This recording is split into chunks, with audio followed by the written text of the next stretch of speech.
بسم اللہ الرحمن الرحیم۔ میں عطاء الرحمن حسنی، طالب علم الجامعہ العربیہ حسن العلوم کراچی۔ میں آج یہ اپنا احتجاج ریکارڈ کروا رہا ہوں کہ گزشتہ روز ہمارے ملک کے نااہل وزیر اعظم جناب عمران خان صاحب نے یہ بات کہی ہے کہ ہم مدارس کے طلباء کو سیاست سے دور رکھیں گے، اور انہوں نے اس بات پر ایک کمیٹی کو تشکیل دی ہے۔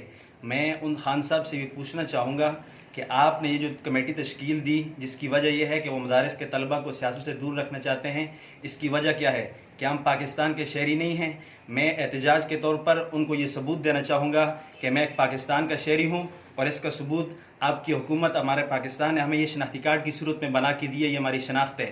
لہٰذا میں خان صاحب سے کہتا ہوں، اگر آپ نے اس قسم کی حرکتوں سے اپنے آپ کو دور نہیں رکھا تو ہم احتجاج ریکارڈ کروائیں گے، اور احتجاج کس صورت میں ہوگا وہ آپ بخوبی جانتے ہیں۔ اگر نہیں جانتے تو ہماری تاریخ اٹھا کر دیکھ لیجئے گا۔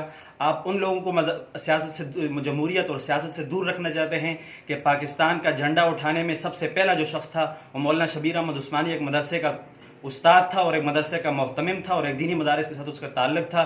لہٰذا میں آپ کو خبردار کر دینا چاہتا ہوں کہ اگر آپ نے اس قسم کی حرکتوں سے اپنے آپ کو پیچھے نہیں رکھا تو ہمارا اگلا جو احتجاج ہوگا، وہ جو مشن ہوگا، وہ اسلام آباد کی سڑکوں پہ ہم آپ کو نظر آئیں گے۔ نہ آپ کی حکومت چلے گی، نہ آپ پارلیمنٹ ہاؤس میں بیٹھ سکیں گے۔